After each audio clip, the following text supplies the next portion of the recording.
नमस्ते, मैं हूं बोहेमियन डॉक्टर पृथ्वीजीत देवनाथ। मेरा चैनल में आपकी स्वागत है। बाकी सब इंडियन की तरह, आपकी तरह मेरा घूमने का शौक़ है, खाने पीने का शौक़ है।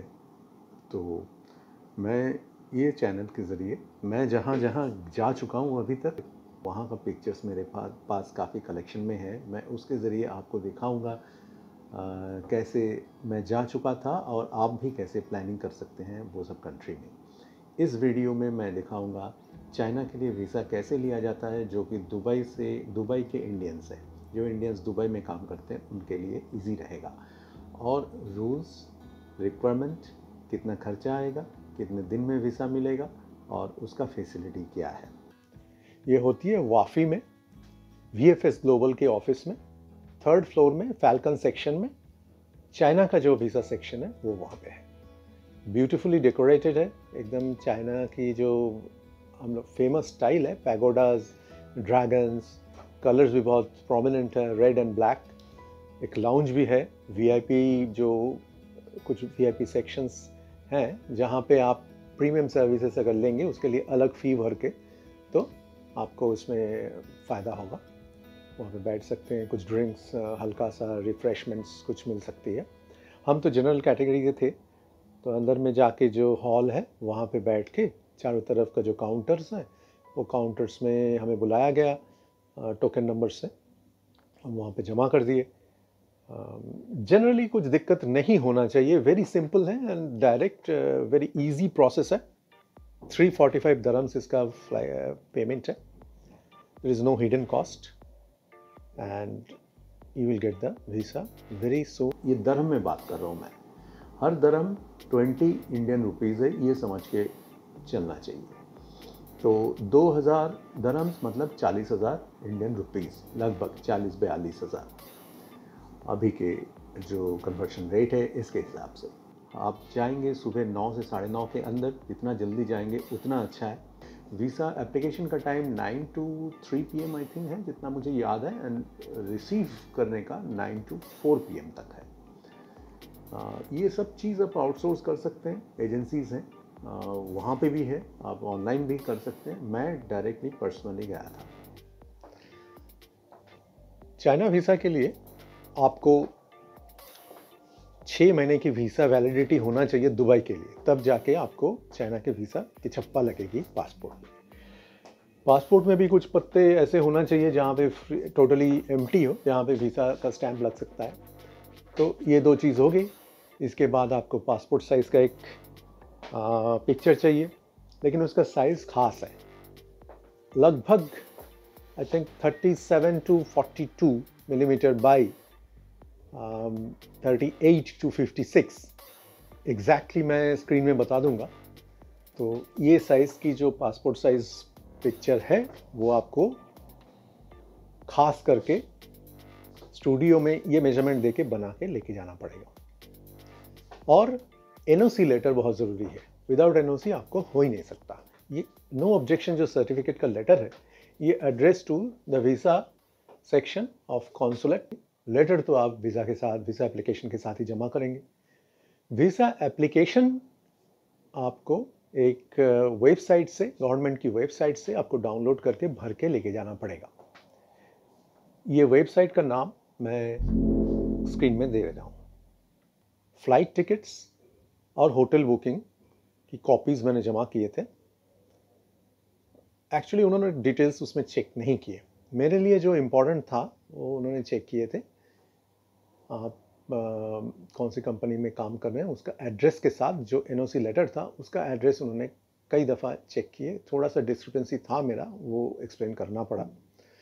और वो जो बता रहे थे कि आप सही टाइम पे चले जाइए, दे वर ए बिट कन्फ्यूज, क्योंकि मैं ऑलमोस्ट 3 महीना पहले वीज़ा अप्लाई कर रहा था और कई दिनों में, कुछ ही दिनों के अंदर मेरा वीज़ा का जो ड्यूरेशन है 3 महीने के अंदर, टूरिस्ट सिंगल एंट्री वीज़ा का जो वैलिडिटी है वो ख़त्म हो जाती। तो अगर मैं वापस नहीं आया तो मैं वहाँ पे रह जाऊँगा। तो इसके बारे में वो लोग बार बार मुझे ख्याल दिलाते रहे। मुझे 3 दिन के अंदर, 3 वर्किंग डेज़ में वीज़ा मिल गया। मेरे पास इंफॉर्मेशन आई, मैं जाके लेके आया। एनी हाउ, तो वीज़ा लेने के टाइम है 9 to 4 PM, वीज़ा एप्लीकेशन जमा करने के टाइम है 9 to 3 AM। फ़्लाइट्स के लिए बहुत सारे वेबसाइट हैं, सभी लोगों को आजकल काफ़ी जानकारी हुई है इसके बारे में। मैं प्रेफर करता हूँ momondo.com या cheapoair.com में। Skyscanner is another one internationally well respected site. वेगो.com में काफ़ी फैसिलिटीज़ रहती है, कुछ इंडियंस के लिए भी। और इंडियन जो वेबसाइट्स होती हैं जैसे कि मेकमाईट्रिप.com, cleartrip.com और भी कई सारे हैं। जनरली रिस्पेक्टेबल कोई प्रीवियस एक्सपीरियंस्ड वेबसाइट्स में आप अप्लाई करें तो अच्छा रहता है।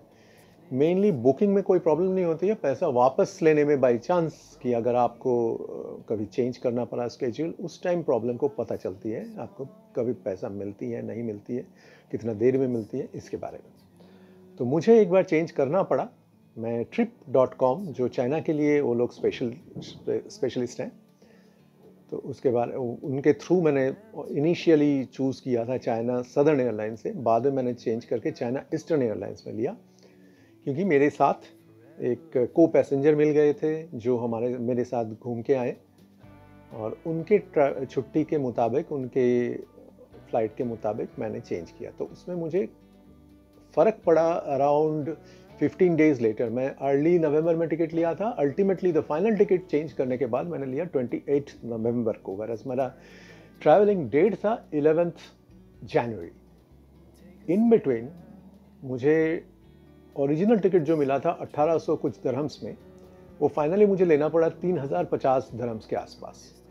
कुछ पेनल्टी गए तो मेरा लॉस हो गया काफ़ी। तो डेफिनेटली मेरा सजेशन रहेगा कि आप एकदम पक्का डेट्स पता करके तभी आप फाइनल कीजिए टिकट खरीदना। एटलीस्ट बुकिंग तो कर सकते हैं, लेकिन डिलीवरी लें उसके बाद, कंफर्मेशन उसके बाद ही करें। और कोशिश कीजिए कोई major festival, home coming festivals और उनके नेशनल हॉलीडेज़, ये सब ट्रेडिशनल डेज़ के छोड़ के आप दूसरे दिन में वहाँ पे विज़िट करने का प्लान करें। तो रश कम रहेगी, टिकट्स का रेट भी कम रहेगी, आप आसानी से आ जा सकेंगे। पिक्चर्स का बेनिफिट होगा कि आपके पिक्चर्स में हज़ारों करोड़ों चाइनीज़ के हेड ना दिखाई दे। टूरिस्ट के लिए ये इम्पोर्टेंट होती है, तो कोशिश कीजिए उसको अवॉइड करने के लिए। और बताने लायक में जो है कि होटल कैसे चूज़ किए हमने, वो हमने किए थे tripadvisor.com से।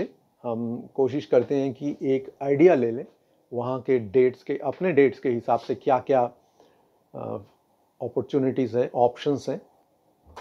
airbnb.com से भी आप ट्राई कर सकते हैं चीप में। और मैं फाइनली बुकिंग करता हूँ जनरली booking.com से। एगोडा भी मैं यूज़ कर चुका हूँ कई दफ़ा, और एक्सपीडिया भी यूज़ कर चुका हूँ, लेकिन मैं चेक करता हूँ tripadvisor.com से। That is a trip aggregator site, जहाँ पे बहुत सारे अलग अलग वेबसाइट के डेटा, ऑलमोस्ट 200 वेबसाइट के डेटा में कलेक्ट करके वो लोग एक साथ पेश करते हैं, जहाँ पे आपको पता चलता है कम प्राइस होगा या ज़्यादा होगा, कितना फ़र्क पड़ता है। At a glance you can find out. I find it very useful.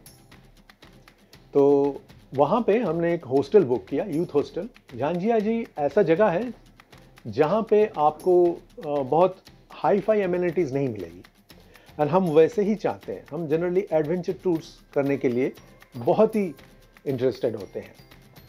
तो हम यहाँ पे हमने बता दिया हम जा रहे हैं झांझिया जी, that is in Wuhan province के नेक्स्ट जो है ह्यूनान प्रोविंस, वहाँ पे है। वुहान अभी काफ़ी फेमस हो गया कोविड के लिए, तो हम थे नेक्स्ट डिस्ट्रिक्ट में, स्टेट में आप कह सकते हैं।